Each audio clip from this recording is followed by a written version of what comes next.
Hola, soy Iñaki Zubizarreta y estamos en Café con B.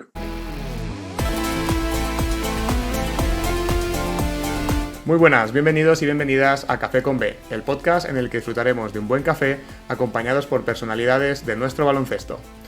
Hoy tengo el placer de compartir este 49º café con un exjugador de equipos ACB como Caja Bilbao, Zaragoza y Valencia, y que tras retirarse decidió dedicar una parte muy importante de su vida a luchar, como él lo llama, contra ese monstruo con cara de niño que destroza infancias, el acoso escolar. Iñaki Zubizarreta. Iñaki, ¿qué tal? ¿Cómo estás? Hola, ¿qué tal? Muy bien, aquí andamos. Cansadito ya después de estar todo el día currando, porque hoy ya, como autónomo que soy, pues poca tregua tiene con nosotros, o metes horas o estás con problemillas, pero contento, disfrutando y desde luego que no me puedo quejar para nada.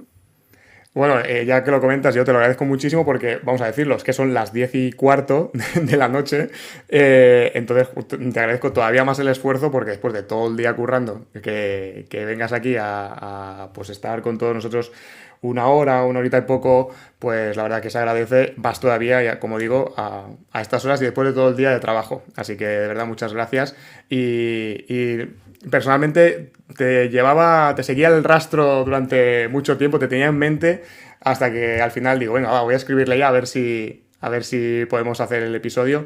No solamente por tu trayectoria profesional, pero sobre todo, como decíamos, pues por tu parte más activa en la lucha contra el acoso escolar. Entraremos en profundidad en eso, pero antes de nada va la primera pregunta, que esa no se escapa a nadie. ¿Quién es Iñaki Zubizarreta? Hoy por hoy, bueno, pues como decía Jack el Destripador, pues vayamos por partes, ¿no? Eso es.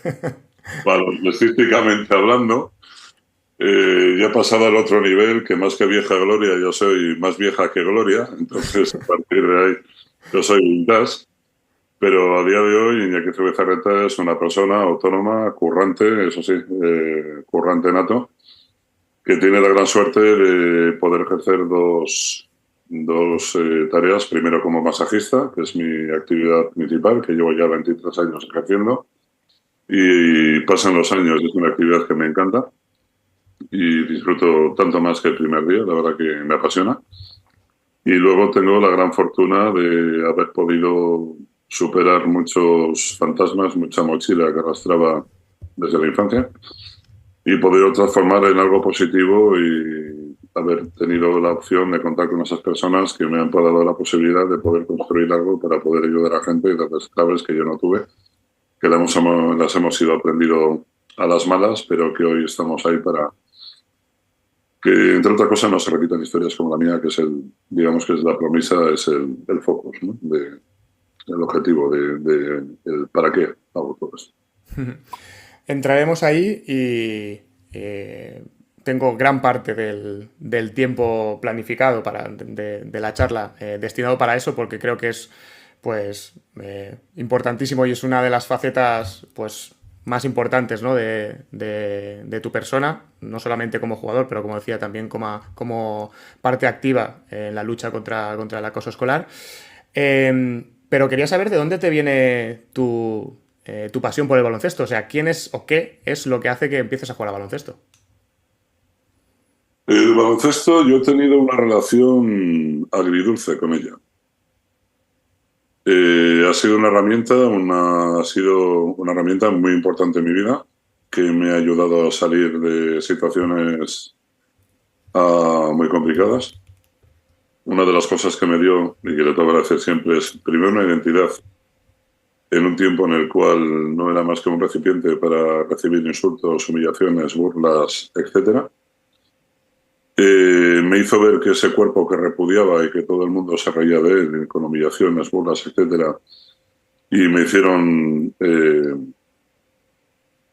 verme una autoimagen de un auténtico monstruo, deforme, enorme, gigante, en un cuerpo que rechazaba con toda mi alma, y el baloncesto me hizo ver que estaba muy equivocado y que gracias a ese cuerpo, bueno, es una carrera deportiva medianamente interesante, aunque también tengo que decir que dentro de haber estado ahí he sido de los malos, las cosas como son. Pero el baloncesto, mi relación con él no ha sido tan amable como la gente cree. Y dices, ¿y por qué? Bueno, Me encanta el deporte base. Me encanta, creo que los deportes, y por la parte que me toque más conozco colectivos, creo que son importantes para dar unas buenas herramientas de educación, en tanto valores de convivencia, de compartir, de pertenencia, de compromiso, de trabajo. Creo que son herramientas bien gestionadas, bien llevadas, básicas para una buena educación para los menores, carentes de referentes hoy. Creo que desde el deporte, repito, bien gestionado, es una herramienta fabulosa. Pero luego también nos encontramos con la segunda parte cuando estamos con esos padres que saben más que el entrenador, que se dedican a insultar, que se dedican a leccionar a su hijo, rompiendo incluso la unidad de los equipos, porque quieras que no, con esas acciones quitan autoridad al entrenador y el chaval está más pendiente del padre que de lo que es el juego en sí. Y bueno, pues a mí me tocó la parte de que mi padre pues lo enfocó de una manera bastante errónea y consiguió terminando que lejos de que amase el baloncesto lo terminó odiando. Con esto no reniego de él, es un tema que es un deporte que me ha dado la vida y me ha salvado la vida, las cosas como son. Pero sí es cierto que cuando veo padres con este perfil, es algo que no comparto y alguna vez me ha tocado hacer alguna pregunta a uno de padres, cuando cuántos padres en esta situación, cuando ves que tu hijo no está o tu hija no están disfrutando y la única pregunta que les suelo decir es, digo, ¿tú quieres un campeón en tu casa? ¿Verdad que sí? Bueno, pues si quieres un campeón en tu casa, entrena tú, campeón, y deja a tu hijo que disfrute. Totalmente. Es que a veces, justo que por lo que comentabas, a los entrenadores de base, cuando te encuentras padres o madres así, es que pierdes esfuerzos y energía que tendrías que estar dedicando en sus hijos, en educar, por decirlo de alguna manera, al padre o a la madre, cuando toda la energía debería estar en los niños y las niñas, no en Yo lidiar con creo, ese tipo de yo no conflictos. soy padre, jamás tendría la osadía de jamás tendría la osadía de entrar en competencias que no son mías y mucho menos ir leccionando a la gente cómo tiene que educar a sus hijos. Pero sí en mi charla lo que solo mostramos son las carencias que tuve. Y primordialmente los chavales, por parte nuestra, los adultos, los que sois padres, por parte de los docentes o en general, lo que más necesitan de nosotros es primero un espacio seguro y lo segundo, alguien que les escuche sin crítica. Y para esto, ¿qué hace falta también? Presencia. Y construyendo esto es cuando nos podemos ir ganando la confianza de nuestros hijos. Porque no nos la van a regalar. Es pico pala, pico pala, pico pala. Sea en casa, sea en el colegio, sea en donde sea. Y los que son padres o madres, más que dar ejemplo a sus hijos, a veces no son justos porque están exigiendo a sus hijos lo que ellos mismos no cumplen. Y no es que haya que darles ejemplo a los hijos, sino que creo que es más importante ser el ejemplo de los hijos, pero para eso también hay que hacer ese ejercicio de pausa, de introspección, ese trabajo interior que mucha gente ni se plantea. Qué difícil, ¿eh? Qué difícil.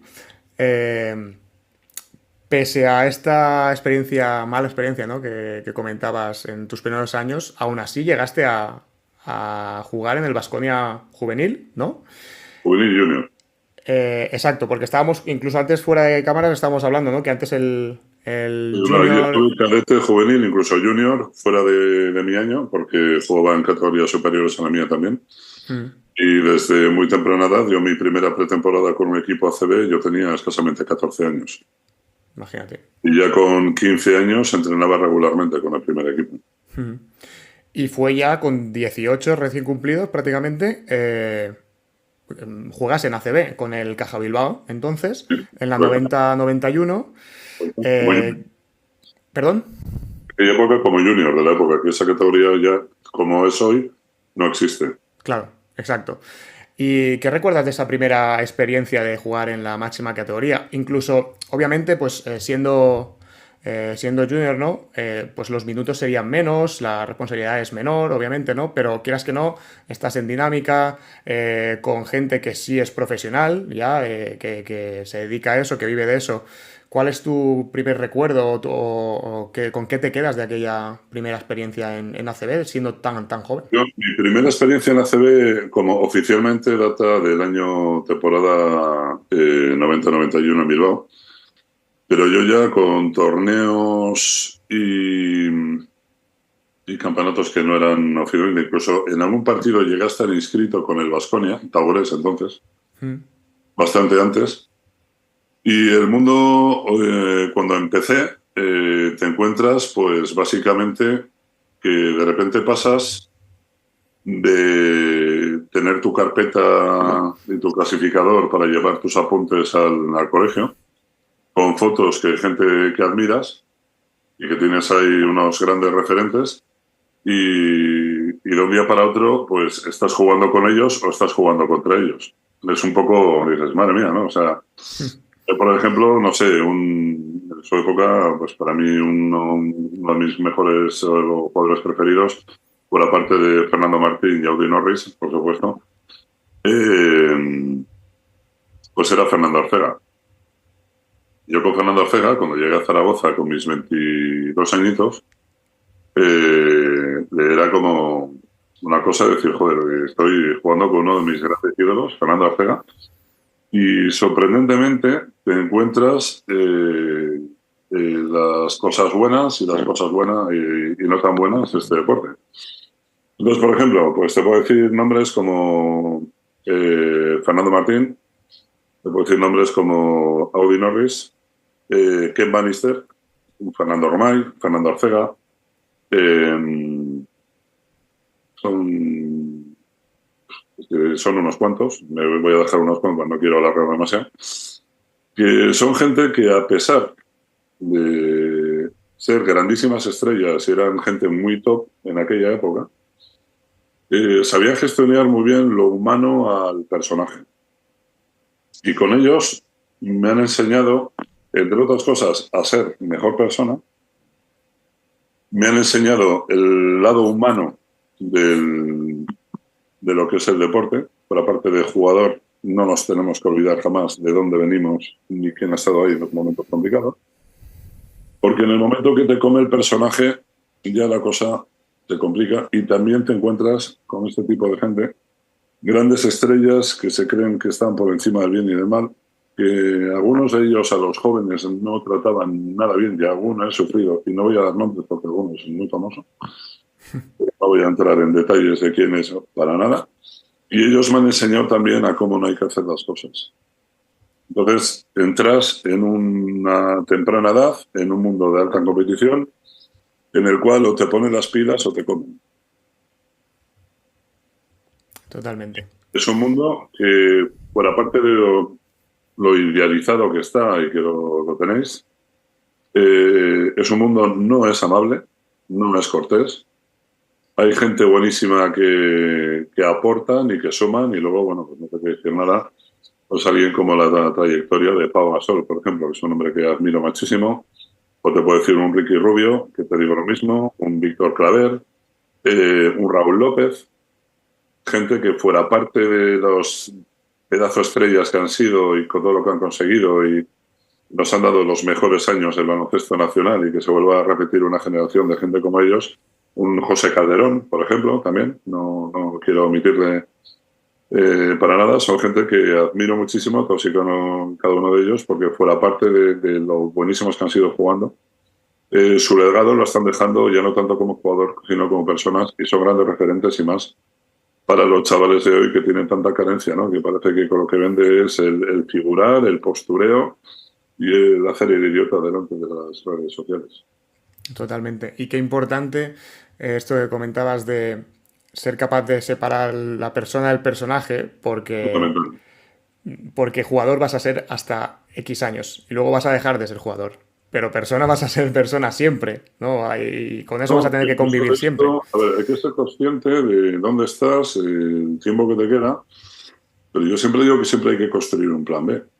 Hmm, Y el plan B siempre te lo va a dar la formación. totalmente. Y en la educación, en el conocimiento, es donde están, pues donde te planteas el hecho de la pausa, de reflexión, autocrítica, constructiva. Va mucho más allá de jugar a baloncesto, porque ya no se trata de qué tienes que hacer para poder conseguir llegar ahí o mantenerte ahí. Y más cuando persigues unos sueños tan claros como es en la alta competición. Pero creo que también es importante plantearse la pregunta de en quién nos tenemos que convertir. ¿Qué podemos hacer para ir mejorando nuestra mejor versión? Porque la competencia no es en contra del que tienes enfrente, ¿no? El peor enemigo lo tenemos delante del espejo. Así es. Em, es que me quedo escuchándote y ¿sabes? Me quedo en blanco porque me concentro totalmente en lo que me estás diciendo y se me va el hilo de lo que, de lo que quería decir. En tu época en Caja Bilbao, después de este descenso a Primera División, que era la segunda liga nacional entonces, ¿no? Ahí estuvisteis 3 años, la 91-92, 92-93 y en la 93-94 con 21 añitos prácticamente, ¿no? Y Más o menos estaría por ahí. con 22, sí, no, yo en el 90 en el 94 yo ya cumplí justo, porque soy de abril, los 22 añitos, sí. Pues con 22 conseguís el ascenso a Sí, ACB. ascenso y la primera posición en lo que hoy sería la Leboro y conseguimos el ascenso a la ACB, sí. ¿Qué supone para un jugador, y además, pues eso, tan joven, ¿no? Con 22 años, conseguir el ascenso? Es decir, después de 3 años de trabajo. No es lo mismo llegar directamente y que te fiche un equipo ACB y tal, sino que tú, pues poco a poco, con tu trabajo, con tus compañeros, después de 3 años, pues conseguís el ascenso que, bueno, eso entiendo yo que al final era el objetivo final, ¿no? Que después, como ahora veremos, pues te llevó a poder firmar el año siguiente, la temporada siguiente, por Zaragoza. El momento que conseguimos el ascenso fue un momento pues muy bonito, ¿no? Porque ves como todo ese esfuerzo, todo ese sacrificio, todas esas horas que no se ven, pues dan ese fruto, ese objetivo común que tuvimos, que lo conseguimos, que fue el ascenso. Pero duró muy poco tiempo porque por razones extradeportivas el club desapareció y nos tuvimos que ir buscando la vida. Bueno, yo tuve la suerte de que lo que era el Amway Zaragoza entonces, que el sponsor era Amway del equipo de Zaragoza, pues se fijaron en mí y fiché por Zaragoza. Y fue otra etapa que recuerdo con muchísimo cariño. Pero claro, ahí era la gente, estamos hablando que en aquella época estaba entre los 4 mejores equipos de la competición. Mm. Y la gente das otro salto más profesional, ¿no? Te encuentras pues con los hermanos Arcega, con Pepe y Fernando, pues con los hermanos Angulo, Alberto y Lucio, con Fran Murcia, y luego tuvimos un trío de americanos, bueno, increíble, ¿no? Que estaban Andre Turner, es uno de los mejores bases que ha venido a este país, y fuera parte de eso, otra de las mejores personas que me he encontrado en el baloncesto, muy buena gente, igual que Andy Tulson, o sea, un caballero, y Ken Bannister, que a mí me adoctrinó, me veía que yo llegué allí más perdido que un pulpo en un garaje. Y Ken es un hombre con una historia detrás potente, pero mira, Ken, una de las cosas que me enseñó fue el lado solidario. O sea, Ken Bannister, Ken Animal Bannister, con todo el aspecto ese imponente que tenía y era un hombre temible dentro de la cancha, con motivo, no lo voy a decir que no. Pero a mí le caí en gracia y digamos, como que me apadrinó. El nivel de entrenamientos con él era máximo, o sea, nos dábamos... Yo más recibía, más que daba con él, pero siempre un nivel de exigencia máximo, pero enseñándome... pero una de las cosas que me enseñó Ken fue la parte de mejorar como jugador, fue a ser mejor persona. Ken, en cada partido que se jugaba en casa, obviamente las cantidades que ganaban ellos a las mías pues eran muy diferentes. Lo mío era muy, muy básico. Pero Ken compraba 200 entradas suyas de su propio bolsillo para luego ir a orfanatos y repartir las entradas con niños sin posibilidad. Pero Ken, hablando el castellano, era un desastre. Le enseñé los insultos, que los aprendió muy bien, y de poco más. Pero luego cuando hacía toda esta labor social, el que la acompañaba y hacía el traductor era yo. Y Ken me enseñó ese lado humano que, desde luego, es alguien que me ha marcado y le tengo un cariño súper especial, aunque hace muchos años que no tengo contacto con él. Pero me quedo con esas cosas. Y momentos especiales de puertas que abre el deporte, de poder compartir tiempo con esos niños pues que tienen unas realidades muy complicadas, lo mismo que con niños en hospitales que estás en plantas de oncología infantil o estás en plantas con niños que tienen síndromes que incluso no se saben ni el nombre. Y poder vivir esas vivencias te hacen forjarte y das valor a lo que tienes y lo privilegiado que somos, ¿no? De poder estar donde esa posición que hemos tenido y poder vivir y que se nos hagan esas experiencias y que se nos abran las puertas de esa manera tan fantástica como se nos ha abierto. Pero es muy enriquecedor si lo sabes gestionar bien. Pero también es cierto que como no lo gestiones bien y el entorno que tengas sea un poco, entre comillas, diferente, también puede ser que te conviertas en un auténtico cretino. Iba a preguntarte por el subcampeonato de Copa del Rey, porque esa temporada Sí, conseguís el subcampeonato, ganáis en cuartos contra el Barcelona, semis contra Estudiantes y la final contra el Baskonia por sí, 8 puntos, ¿no? La sí, perdéis por 8 puntos.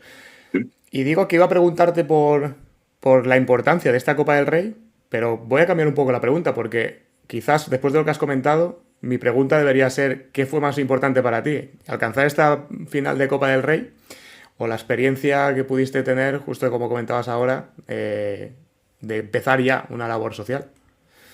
Yo mi labor social la empecé con 20 años en el Caja Bilbao. Fue el año que me rapé la cabeza, que desde entonces fue exactamente, me rapé la cabeza tal que un 6 de mayo del año 92. Y no me llevo 33 años ya. Fui un poco pionero, ¿no? En aquella época no había nadie o prácticamente nadie, que Iván de la Peña, el jugador de fútbol de Barcelona, y bueno, pero fue un poco posterior a mí, creo, si no recuerdo mal. Y pude estar con el primer niño oncológico del Hospital de Cruces de Bilbao, donde después de un entrenamiento o de un partido me vinieron un grupo de chavalitos que tendrían 12, 13 años por aquella época. Me vinieron a buscar con el padre, uno de los padres de los chavales que estaban ahí, y me dijeron, "Joder, tenemos un compañero que está muy malito y que te quiere conocer". Y pues claro, tú vas allí con 20 años, que eres un crío, más o menos en un entorno pues protegido, entre comillas, y te encuentras con un bofetón de realidad que a mí me cambió la vida. Hombre. Uf, María, un antes y un después de aquel día. Y se llamaba Sergio, tuve la gran suerte de poder estar con ellos, fue un momentazo que no te lo puedo escribir. Salí rotísimo y a partir de ahí empecé a gestionar esa parte y luego ya cuando fui a Zaragoza con Ken, eso ya fue, vamos, a partir de ahí ya las cosas, pues fui más, muchas cosas las he hecho en silencio, nunca he hecho de más poco y la labor que podía hacer cuando jugaba creo que no era necesario. Esos son momentos que eran para mí entre ellos y yo. Y luego también tengo pues, un recuerdo increíble de un niño que conocí en el Hospital Clínico Universitario en Valencia, Tony Sánchez. Un niño que cuando me vio la primera vez se asustó pero de un bicharraco que ocupa toda la puerta ahí, tapado con un armario ropero y de ese chaval ahí con cara de susto. Dijo, Iñaki, reacciona, ¿no? Y me quedo así mirando al chaval y le digo, lo primero que le digo es, ¿de quién te ha dado permiso para que me cortes para que me copies el corte de pelo? Sí, claro que sí.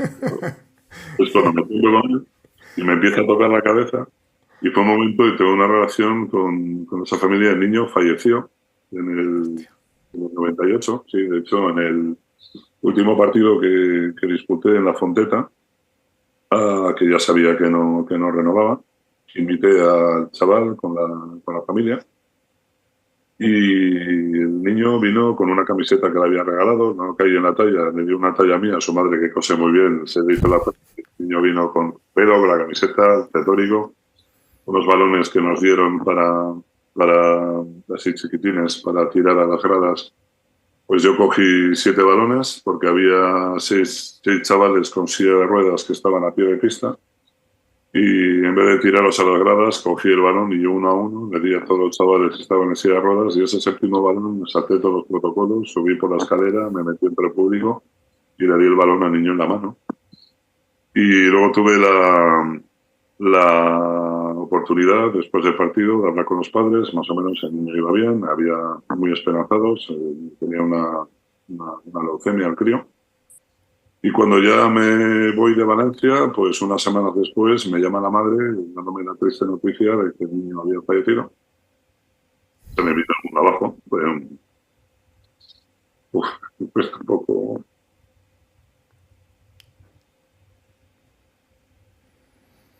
Y esta mujer me llamó para dar la noticia de su hijo. O sea, si te pones a pensarlo, estamos hablando de la mujer que está viviendo un duelo de un dolor que no tiene nombre. Porque si tú pierdes a tus padres, eres huérfano, si pierdes a tu pareja, eres viudo, pero si pierdes un hijo o una hija, o un hermano, ¿cómo se llama? Es un dolor tan sumamente duro, tan sumamente cruel, que no tiene ni nombre, ni definición, ni idioma, ni diccionario. Y con esa realidad, esta mujer me llama por teléfono, me da la noticia, me deja absolutamente en rojo. Y lo que ya me mató fue que me dice: gracias por haber hecho feliz. Ni Copa del Rey, ni Olimpiadas, ni Mundiales. Me quedo con eso. Totalmente. El hecho de que te llamase es la huella más grande que pudiste dejar en la familia, en todos. O sea, el simple hecho de que la mujer pensase voy a llamar a Iñaki después del fallecimiento, eh, pues muestra que Pues efectivamente dejaste huella. mira cómo son las cosas. Esta mujer para mí es familia, no lo siguiente. Hace, ha hecho ahora 4 años, en febrero, me operaron una operación muy delicada, muy dura, de una prótesis cervical, porque si no me llegan a operar, las consecuencias iban a ser lesiones duras, irreversibles. Y digo muy duras. Bueno, pues me operaron en Valencia y esta mujer fue la que me estuvo atendiendo en el hospital. Mira cómo son las cosas. Y como no éramos familia directa, no le daban permiso en el trabajo y se pidió 2 días de excedencia para cuidar. Joder.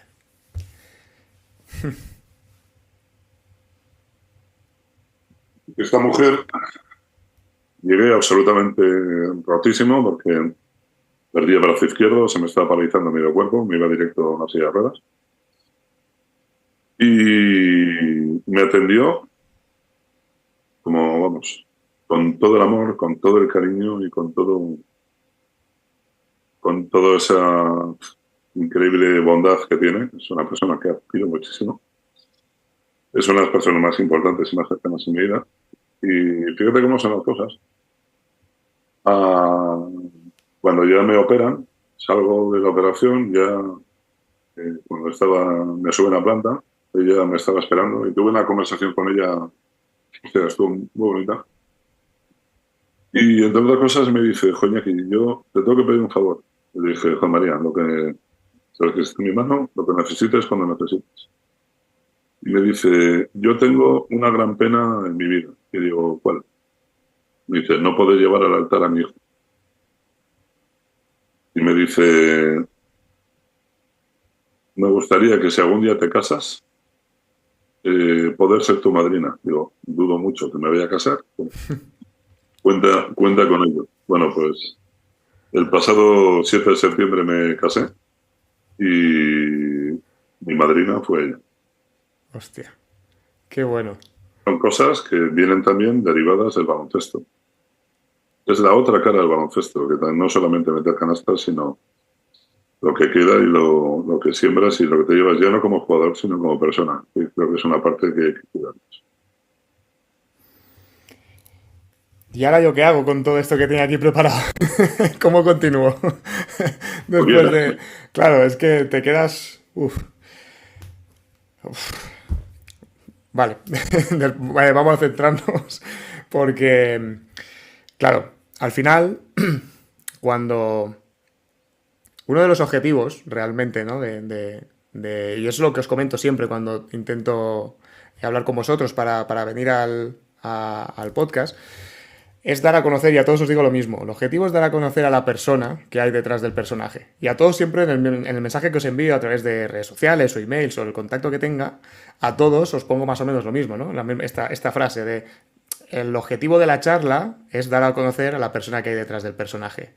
Claro, cuando la persona come tanto al personaje, como me ha pasado ahora, es muy difícil ahora seguir un poco con la idea, ¿no? Pero es que Con yo, el guión que tenía. Cuando mi la historia de personaje, la persona es tan brutal. Eso es a lo que me refiero. mi tiempo del personaje ya fue. Sí, sí, por supuesto. Pero me refiero, al final, Yo habéis muy tenido una buena trayectoria, ¿no? persona y he tenido la suerte de tener esa gente increíble que tengo a mi lado, que nunca me han dejado solo, incluido esta mujer que se llama María Dolores.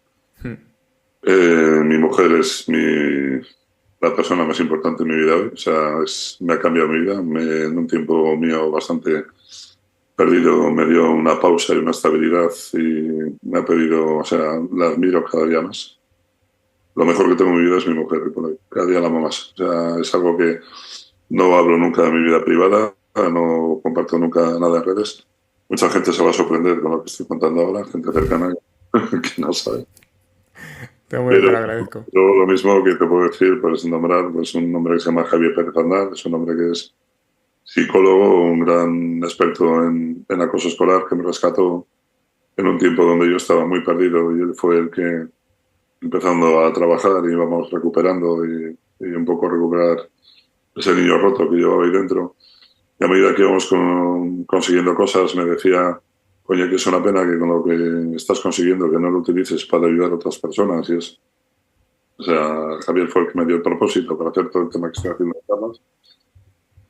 Había otra parte, porque claro, Javier a nivel mental pues me ayudó muchísimo, pero había otra parte que esa me costó bastante más. Y aquí es donde entra un hombre que también es como mi hermano de alma, que se llama Jesús Pernas. Un hombre que es de Alcalá de Henares, es un docente, un gran maestro, un director de colegio en un pueblo cerca de allí, que tiene hecho una formación emocional de más de 20 años, que fue el que me dio las claves para recomponer ese corazón que estaba tan dañado y luego en ese aspecto también pues nombrar de manera especial a la que hoy es mi mujer, que se llama Ruth, que pese a toda su historia, que es más dura que la mía, jamás ha perdido ese corazón tan bonito y tan especial que tiene, que yo sí lo perdí. Y gracias a ella pues me he podido permitir a mí mismo poder abrir esa caja, porque me ha costado a la hora de poder mantener una relación sentimental estable. Estas son respuestas que me han venido luego con el tiempo, que ya por fin todo encaja, ¿no?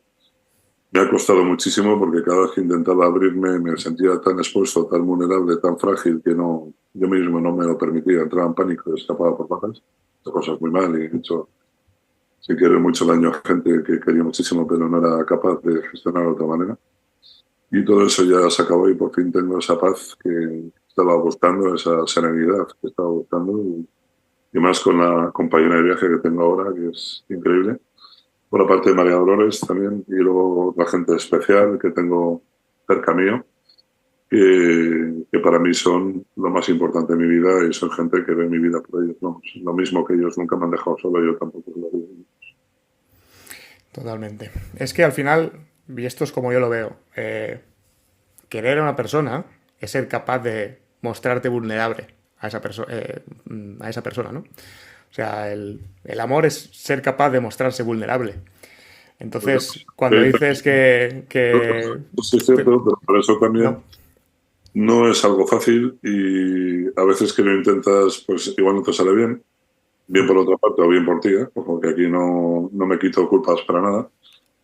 Pero cuando realmente encuentras a esa persona que encuentras esa especie de seguridad y que te contempla sin crítica y que a pesar de los errores pues está ahí de la manera más bonita y dando su mejor versión, pues hostia, eso hay que cuidarlo y hay que cuidarlo de por vida. Totalmente, así es. Para alguna persona que se haya conectado a mitad del episodio, seguimos siendo un podcast de personas y de baloncesto.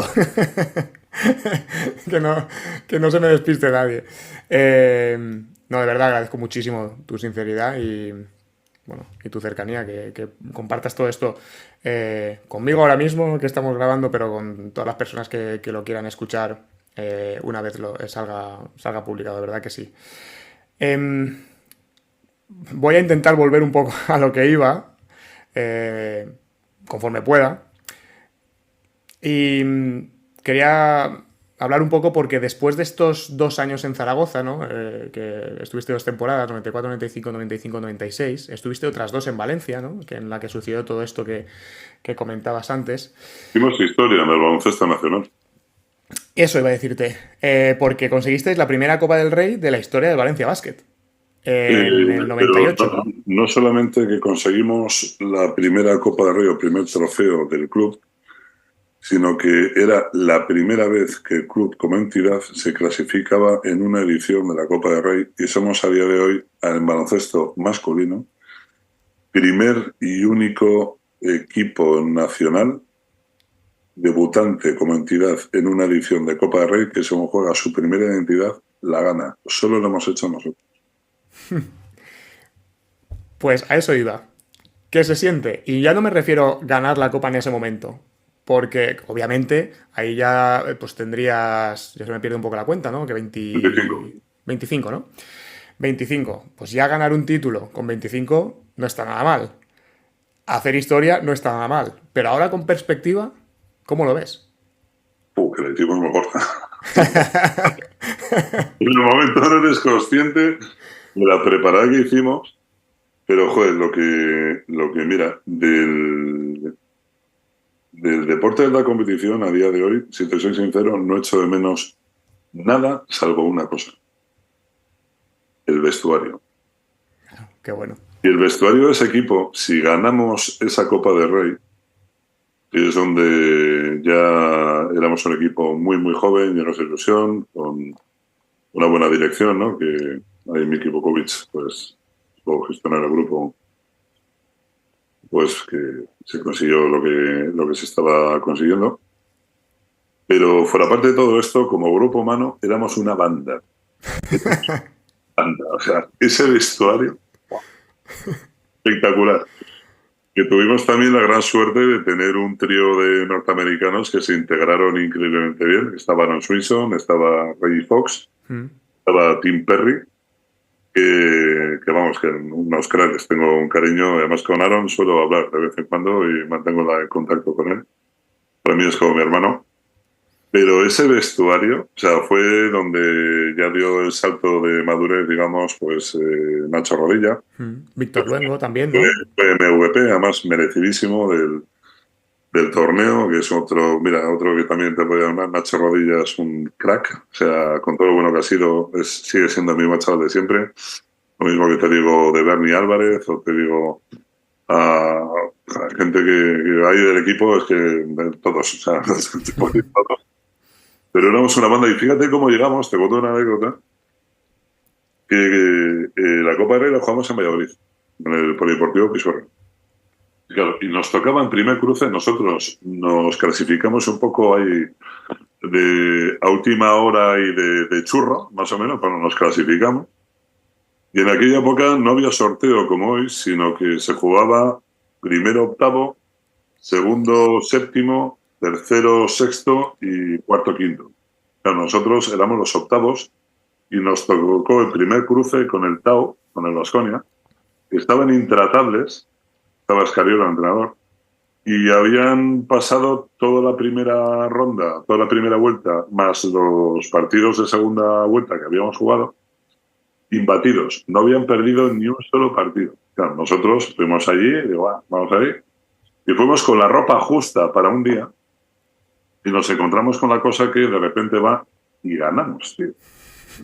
Claro, al día siguiente ya teníamos que ir a entrenar y nos encontramos que ninguno del equipo teníamos calzoncillos para cambiarlas para el día siguiente. Y nos tuvimos que ir todo el equipo, que nos fuimos allí a unos grandes almacenes a comprar ropa interior y ropa para poder estar los otros 3 días que tuvimos que estar. Y eso fue lo claro. Luego allí también el equipo, pues mira, ahí Malo, José Luis Maluenda, Sí. Malo, un crack y le quiero muchísimo. Malu, él no le gustan los videojuegos, nada, pero ¿qué hizo? El tío se compró, en aquella época estaba la PlayStation 1 y se la compró solo para llevarla a los viajes. Y estaba con el Pro Evolution Soccer o tal. ¿No? Unas timbas, tío, que flipas. Las liadas que teníamos ahí de todo el equipo, bueno, espectacular, tío. Teníamos un ambiente muy difícil de repetir y luego aparte la comunión con la afición, con todo, fue un recuerdo increíble de aquella época, la parte bonita, ¿no? Del baloncesto y más cuando ya lo consumas con un título de estos. Ostras, y luego también tengo como anécdota también, te voy a contar.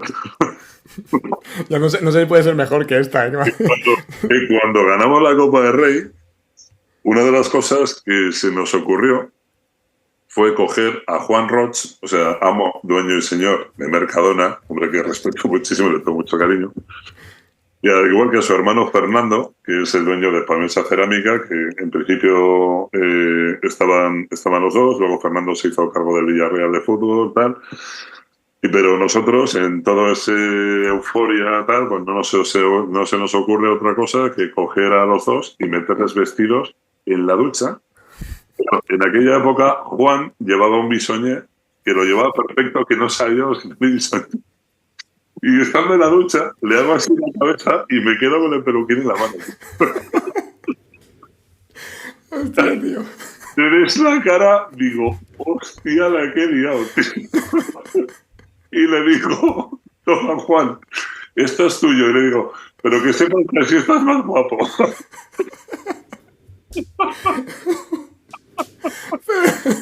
Hostia, tío. Nos hicieron el reconocimiento del 25 aniversario, nos hicieron ahí una comida de triunfosita.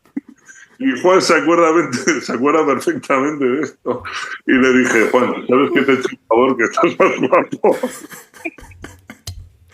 Hostia, tío. Joder. Ay. Joder. Pues sí que era mejor, sí. Pero yo digo, yo que como estilista no tengo precio. Joder. Ay. Qué calor me ha cogido, tío.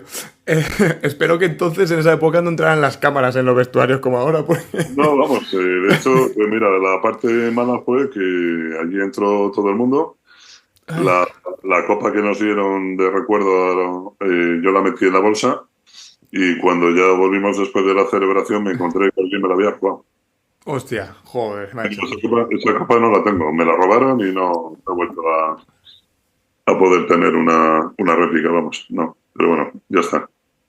Me quedo por el momento, me quedo tal, pero bueno, esta es tremenda, tío. Joder, tío, te juro que estoy sudando, me ha cogido calor, tío. Uf, madre mía. Joder, estoy diciendo muchos tacos, disculpa. Creo que es la charla, el café, con el que me está al mismo tiempo ganas de llorar y de reírme, ¿sabes? A partes iguales. Hostia. Vale. Ay. Me lo está poniendo difícil, ¿eh? Para continuar, tío. Después de. Bueno, después de hacer historia y de todo esto que me estabas comentando, ya vienen 3 años en. Estoy intentando no recordarlo, para no reírme. Vienen 3 años en LEM, ¿no? En Ciudad de Huelva primero. 2 en oro y 1 en de plata. Eso es. Ciudad de Huelva, Tenerife, Canarias y La Palma, ¿no? En estos 3 años, porque realmente ahí tendrías 26, 27, 28 más o menos, ¿no? Sí, Por ahí estaría. Y ya el último año fue en primera autonómica, una liga, pues digamos que ya no es profesional. Durante estos 3 últimos años, ¿tú ya tenías en mente que querías dejar el baloncesto? hacía tiempo ya que sí. Sí, ¿no? No, Ya, no disfrutaba jugando. qué importante. No disfrutaba jugando. O sea, he tenido la suerte de poder estar tanto en los tres equipos de Huelva, Tenerife y La Palma, con compañeros y con gente, pero yo estaba muy quemado. Mi segundo año en Valencia fue complejo, jugué muy poco, 36 minutos en toda una temporada y encajar esto y salir de ahí en aquella época, sin más con los recursos que tenía, me pesó mucho.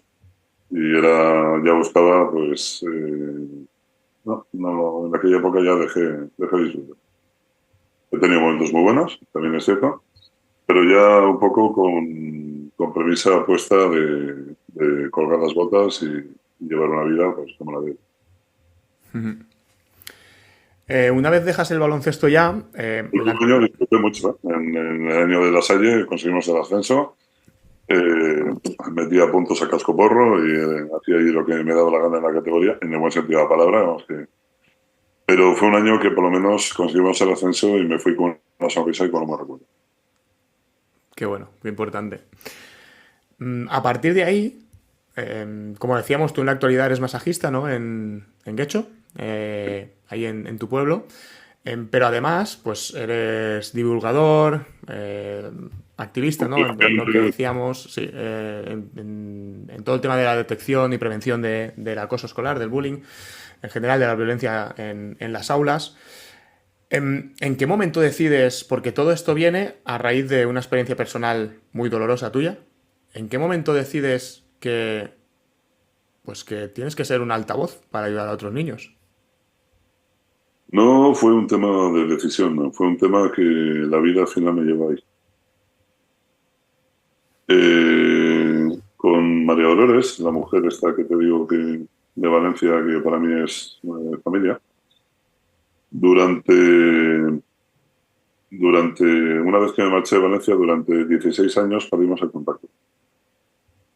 En aquella época tenía un teléfono muy normal, no existía la nube como hoy, y la telefonía móvil pues era de aquella manera, era totalmente pues más que digital, analógica. Y el teléfono se me cayó al agua y perdí el contacto de esta familia y estuve 16 años sin saber nada de ellos hasta que, por medio del programa de Hay una cosa que te quiero decir de Jorge Javier, me puse en contacto con ellos y gracias a ellos recuperé el contacto con esta mujer. Y fue un episodio brutal, brutal. Y ahí se despertó esa cosa de siempre tenía esa mochila, esa historia de intentar poder aportar algo para que no se repitan historias como la mía. Y es cuando conecté, que miré mucho en internet, siguiendo pues asociaciones, tal igual. Y es cuando vi a Javier Pérez Aznar, es un hombre que para mí hoy es familia. Me puse en contacto con él un poco ofreciéndome de forma voluntaria para poder aportar algo en su trabajo y tal. Y nada, quedamos, concretamos y hubo feeling desde el principio. Él me rescató. Entonces ahí yo estaba personalmente muy quebrado, muy roto. Y a medida que íbamos haciendo cosas y empezando a recuperar, fue Javi el que me lo planteó y el que me dio el propósito y fue un poco derivado de eh, el trabajo que se hizo en aquella época con él y luego él fue el que me presentó a Jesús para recuperar la otra parte. Yo para mí somos como el trío Calavera, pero inseparables. Inseparables. No te imaginas cómo les quiero. Qué bueno. Tengo un mensaje de un buen amigo tuyo, porque le dije que iba a hablar contigo. ¿Mm? Entonces le dije, oye David, ¿quieres enviarle una... David Doblas. Soy doble. Y un amigo. Alguien que admiro mucho. Mira, otro también te digo que es increíble. O sea, como persona, espectacular. Tiene un corazón con todo lo grande que es, que es un también un buen ejemplar. Igual es un poquito más alto que yo, pero vamos, le admiro y le quiero muchísimo. Para mí es alguien que es muy cercano y te digo que yo admire a alguien no es nada fácil. Y a David lo admiro.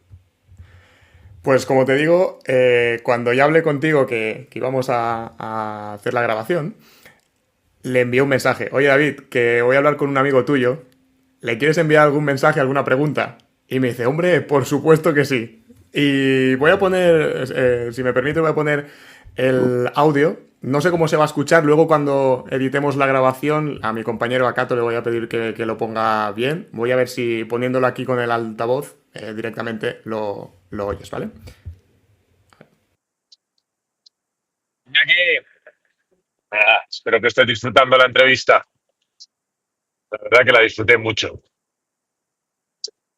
Bueno, ya sabes que siempre te hago un millón de preguntas cuando estamos juntos. Me encanta escucharte, te admiro un montón y bueno, yo no sé si te he hecho esta pregunta alguna vez, que es una pregunta un poco de profesor de primaria como yo, que siempre tengo esta duda, ¿no?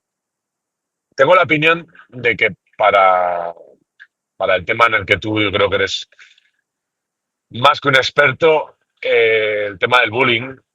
mm, Muchas veces nos centramos en solucionar el problema yendo directamente al mismo y o llegamos tarde o no conseguimos solucionarlo del todo, ¿no?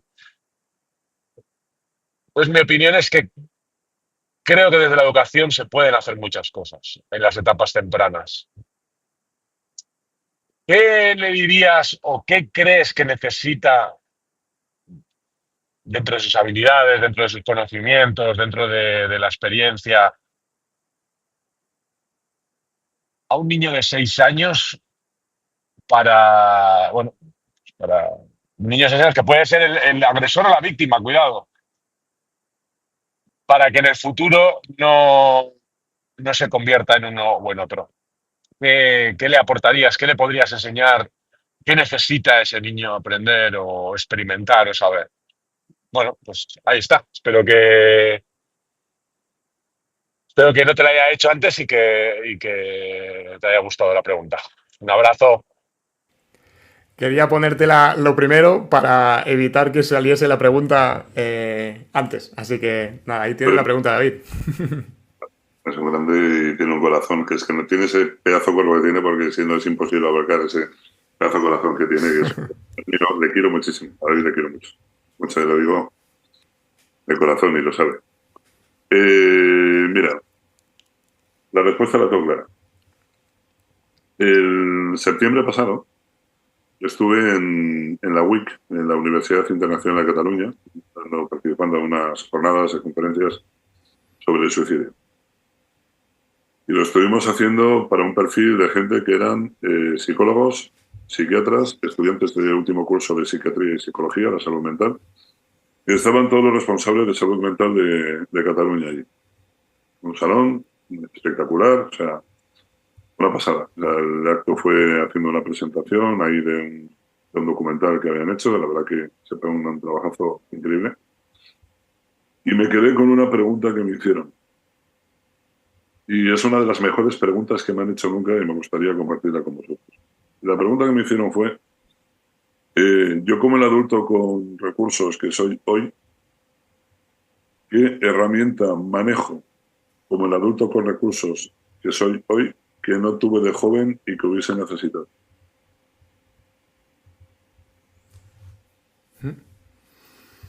Claro, cuando me hace la pregunta digo, wow. Digo, dame unos segundos que empiece a engranar un poquito porque no me pilló ahí totalmente en frío. Y conectando con el Iñaki de hoy, al Iñaki que fui, hay una cosa que he aprendido y que lo gestiono y gracias a ello mi vida no es que ha cambiado, es que se ha transformado. Y así que sabes, ¿y sabes pues? El poder curativo del amor.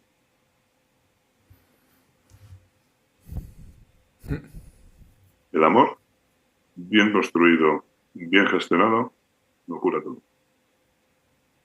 A esos niños que hay que darles tu mejor versión. Y para conectar con los niños hay que ir de verdad, con la verdad y de corazón. Porque lo más bonito que tienen los niños lo tienen aquí dentro. Y lo más bonito que tenemos todos y cada uno de nosotros lo tenemos aquí dentro. Pero ¿cuántos nos acordamos de ese niño que tenemos dentro? Tenemos algunos aparcados y olvidados. El secreto siempre está en los niños, en los de hoy y en los de ayer. Hay que darles tiempo de dedicación, cariño, presencia y todo de calidad. Se aprende muchísimo con ellos. Para mí, las grandes lecciones me las dan los chavales. El hecho de poder hacer lo que estoy haciendo, o sea, no es que es un regalo, o sea, me siento súper afortunado. Y encima, pudiendo llevarte esos momentazos tan especiales, incluso que una mujer viviendo esa pérdida, ese duelo. Porque mira, esta frase que me dijo María, que gracias por haber hecho feliz a mi hijo, fueron lo mismo, exactamente lo mismo que me dijeron unos años antes los niños, los padres de Sergio, el niño del hospital de Bilbao, que fue el primer niño oncológico del hospital de Bilbao.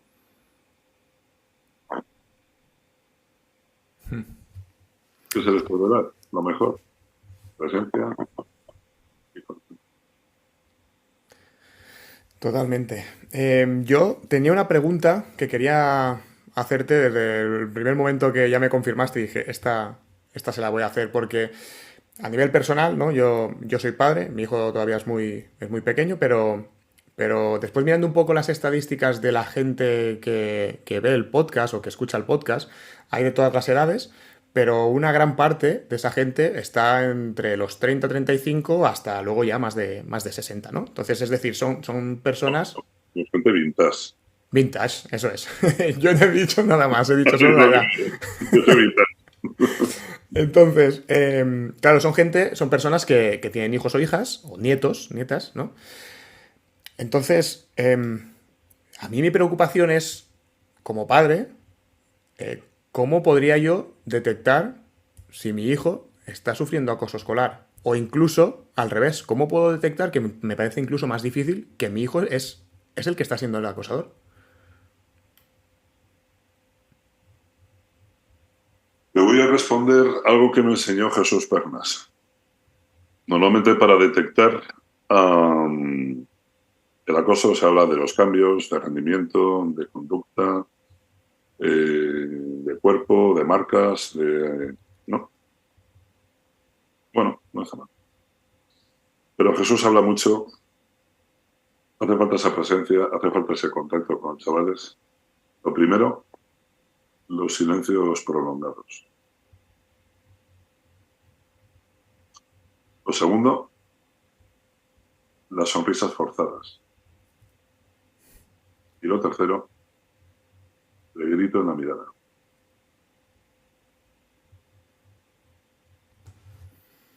En los centros escolares, ¿dónde ocurre el acoso escolar? Digamos, las ubicaciones son muy claras siempre. Son en patios, pasillos, comedores y en los baños. ¿Por qué siempre es ahí? Porque lo que no hay es presencia.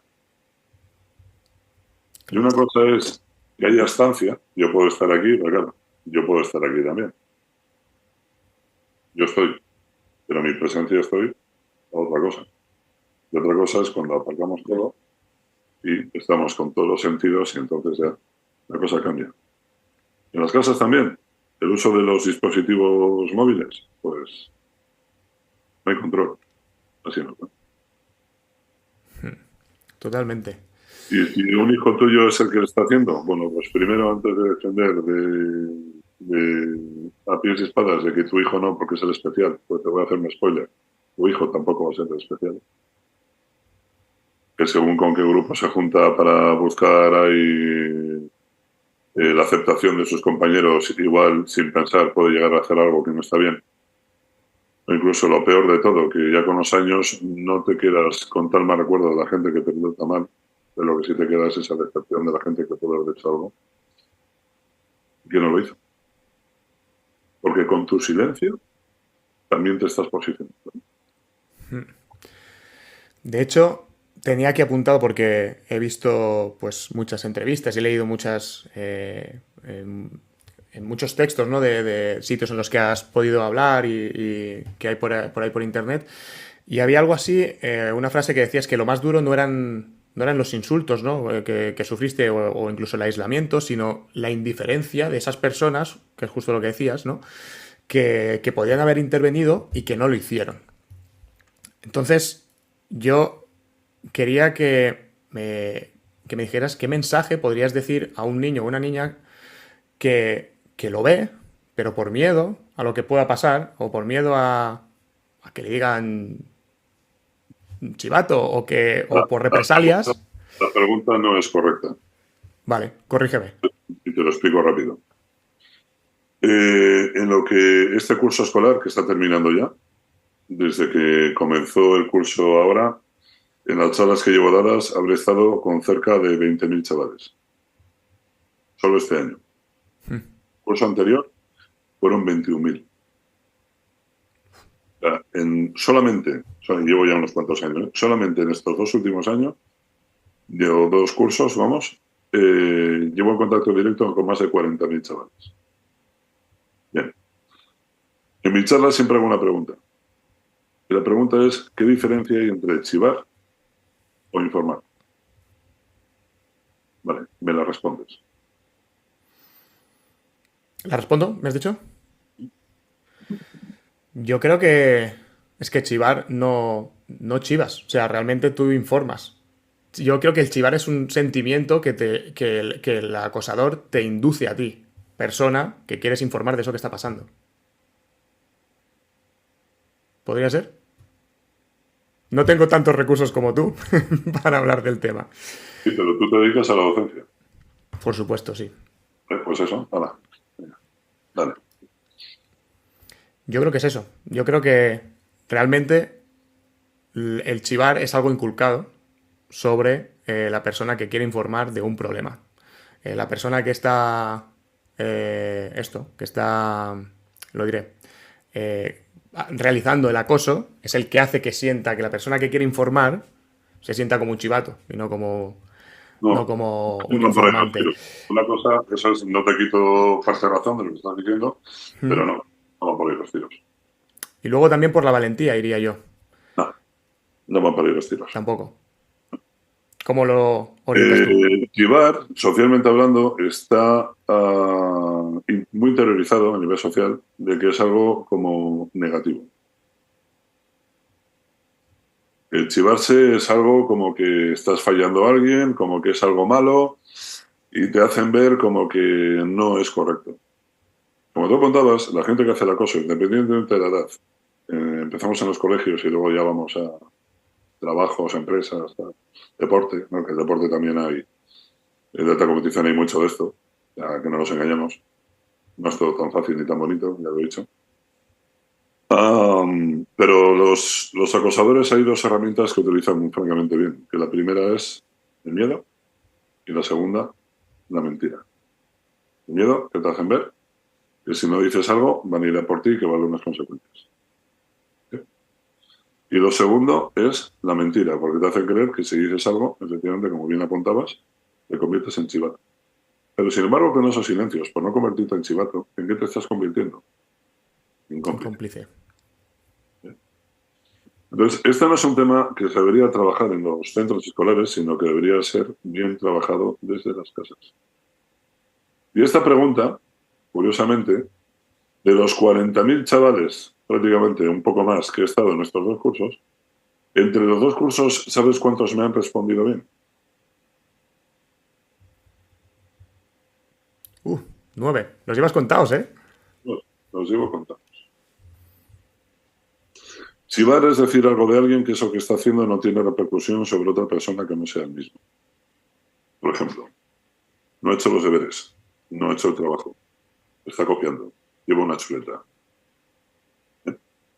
¿Es necesario transmitir esta información? ¿Se consigue algo positivo de aquí? Ya sé por dónde vas. En cambio, informar, cuando vemos a alguien que lo está pasando mal y se lo está haciendo pasar mal, es necesario inculcar esa valentía, esa que sepan gestionar y lo sepan identificar, para que teniendo ese espacio de seguridad necesario, que es de lo que estamos hablando, que hay que construir, se pueda tener la información de los chavales, porque los chavales son testigos en primera persona de todo lo que está pasando y van a ver mucho más allá de lo que podemos ver tú y yo. Hay que construir un equipo. ¿Bien?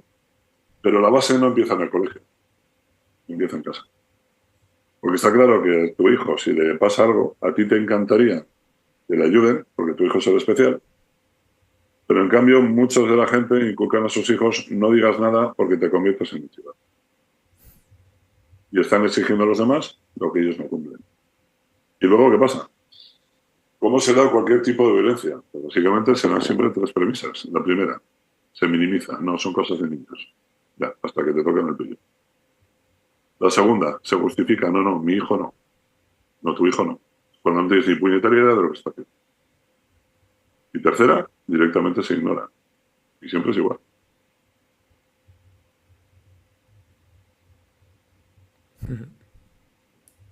Tiempo y presencia de calidad.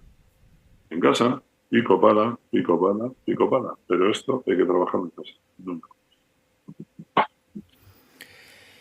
Totalmente.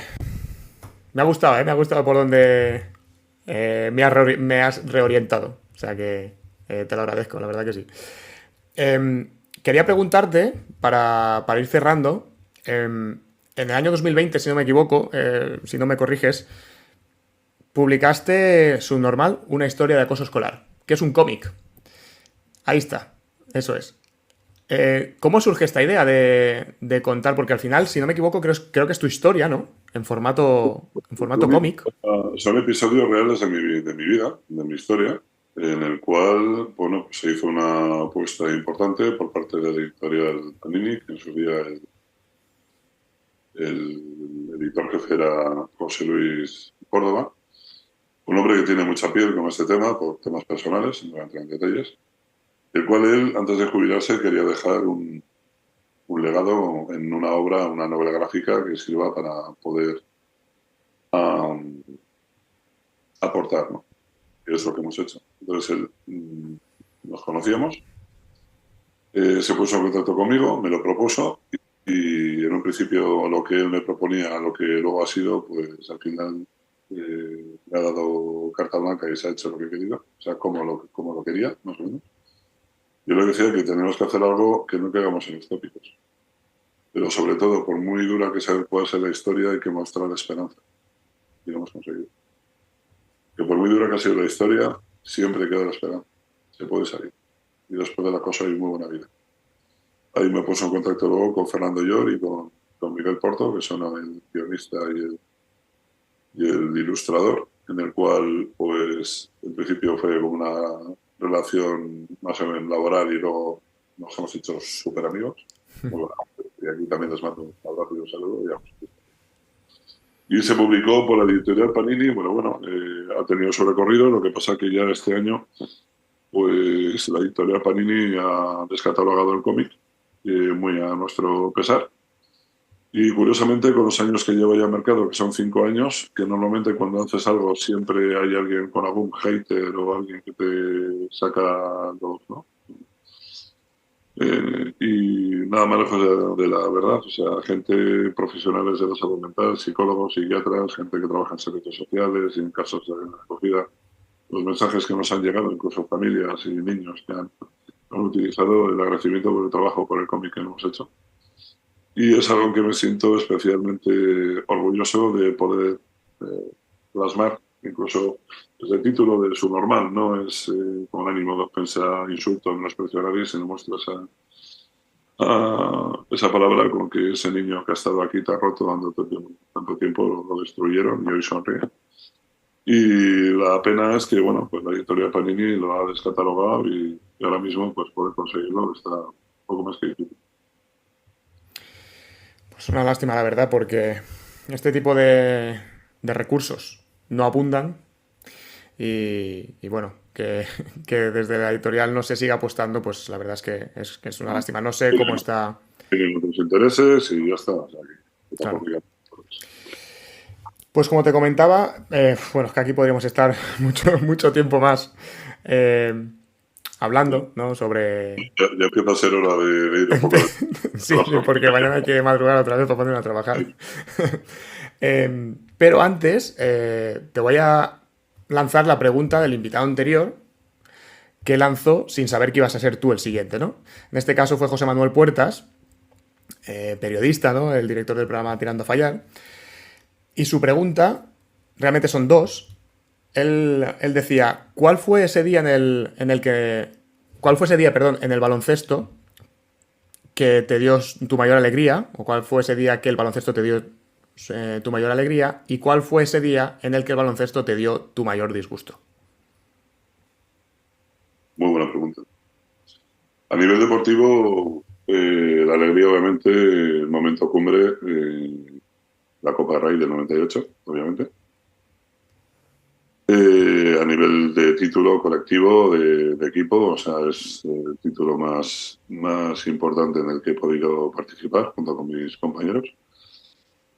Y la cara más amarga, pues, fue la desaparición del Caja Bilbao, porque ya no fueron por temas deportivos, sino fueron extradeportivos y fue un palo bastante duro. Pero bueno, luego la vida sigue, te enseña que son etapas y lo que no podemos hacer es quedarnos anclados en el pasado. O sea, la aceptación es algo que, por suerte, hoy también lo trabajo muy bien, gracias a Jesús, entre otras cosas. Y posicionar rápido de que las cosas tienen un recorrido y no es hasta cuando nosotros tenemos programado, sino simplemente es hasta lo que es. Asúmelo rápido y pasa página. Pues ahora te toca a ti. Tienes que lanzar preguntas sin saber quién es el siguiente invitado o invitada. Eh, si voy a hacer dos, ¿vale? Si es para un exjugador o exjugadora, la pregunta es ¿qué es lo mejor que han dado al baloncesto? ¿Qué es lo mejor que esa persona ha dado al baloncesto, no? Ha dado al baloncesto. Vale. Y si es un jugador que está en activo, es una vez que se retire, ¿cómo se le gustaría, qué le gustaría, cómo le recordase la gente, ya no solamente como jugador, sino como persona? Qué buenas. Pues yo creo que van a estar bien. Van a estar bien, van a estar bien. Pues ahora sí que te voy a pedir tus recomendaciones que pido a todos los invitados de un libro y una película o una serie. ¿Vale? El libro te iba a recomendar uno que es una autobiografía, que es La azarosa vida de un hombre que era militar y que se acabó terminando trabajando como actor porno, ¿no? Que se titula De cabo a rabo. Joder, es que no te veo venir por ningún lado, tío. Esto es broma, esto es broma. Pero verte la cara ya merece la pena. Es que, hostia, tío, joder. No, mira, te voy a recomendar Yo estaba pensando y digo, a mí no me suena. Te he dejado en flash. Sí, sí, sí. Te voy a recomendar un cuento que es de reciente publicación, escrito por KJ Agut, ¿vale? Que se titula, es un cuento infantil dedicado sobre el bullying, que es precioso para todos los públicos, que se titula El vuelo de la gaviota, que lo tenéis aquí. Os lo recomiendo muy mucho, se lee súper fácil y es nada, muy, muy chulo, tío. La verdad, y para los peques creo que va a gustar. Fue la parte del cómic mío, el de Subnormal, que bueno, ya hemos Por hecho. supuesto. Pero luego te voy a decir otro libro ya relacionado con el baloncesto directamente, ¿no? Que lo he leído, me ha parecido súper divertido, me lo he pasado muy bien con él. Está escrito por el gran Pablo Lolaso, o Miguel, pero bueno, Pablo Lolaso, que es Enzo Brown. Aquí la historia del jugón, que a quien le gusta el baloncesto, desde luego, lo vais a pasar muy bien. Es muy divertido. Yo me lo he leído y es muy, muy, muy divertido. Con él. Es La verdad que novela juvenil, ¿eh? Pero te la comes enseguida. O en sea, un momento, vamos, te lo lees en un volado. La verdad que está muy bien hecho, con mucho cariño, y Pablo, que mola mucho. Fuera. Y luego series. Bueno, series depende un poco para qué, porque yo soy bastante friki en cuanto a cómics, y todo esto es algo que lo mantengo muy vivo desde chaval, porque ha sido una gran vía de escape en tiempos complejos. Y hoy sigo manteniendo pues el tema de los cómics, y el cine es algo que me apasiona. Pero mira, acabo de ver ahora mismo la tercera temporada de una serie que es Gangs of London. Es brutal. Eso sí, no es para todos los públicos, ¿eh? Pero, uff, una encantada, pero tremenda. Me ha gustado muchísimo. Y luego otra serie que también que me ha gustado mucho, las 2 temporadas, que está basada en hechos reales, que es la de Tokyo Vice. eso no lo conozco. Pues, mola. Y luego también otra así, en plan Japón medieval, la de Shogun, me ha parecido una obra maestra. Ujú. Me encanta, novela histórica. Muy bien. Pues ahí tenemos estas recomendaciones. Antes de despedirnos, déjame recordar a nuestros siguientes espectadores que estamos en YouTube, Spotify, Apple Podcasts y iVoox, así que si os ha gustado, pues suscribiros para no perderos ninguno de los próximos episodios. Os animo también a darle like o 5 estrellas en función de donde lo estéis escuchando o viendo. Y por supuesto a compartirlo con cualquier persona que creáis que le pueda gustar. Y así pues nos ayudáis también a que este proyecto vaya creciendo poco a poco. Y ahora sí, Iñaki, muchísimas gracias por tu tiempo, por compartir este café conmigo, con todos los oyentes y espectadores, más en estas horas en las que estamos grabando. Y cuando la gente a veces me pregunta, oye, y sobre todo amigos, ¿no? ¿Por qué sigues haciendo el podcast si te cuesta dinero, ¿no? Y yo digo, mira, es que aprendo por muchas razones, ¿no? Pero una de ellas, y la más importante o de las más importantes, es porque aprendo mucho. Primero preparando la charla, ¿no? La entrevista, porque leo mucho sobre todos vosotros y voy aprendiendo mucho de cada uno de vosotros. Eso, uno, preparando. Y dos, durante la entrevista. Y podría decir, sin equivocarme demasiado, que contigo es de los que más he aprendido.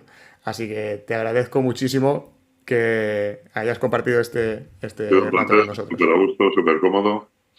Y nada, que aquí a tu disposición cuando quieras, ya sabes que aquí me tienes. Aunque las Muchísimas son gracias. perspectivas, pero bueno, he estado súper a gusto, de verdad.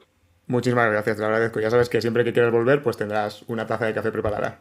Sí, señor. Un abrazo muy fuerte. Muchísimas gracias. Gracias a ti. Y a vosotros y vosotras, los que nos escucháis y nos veis, muchas gracias por estar al otro lado. Y recordad, disfrutar de un buen café siempre es una buena idea.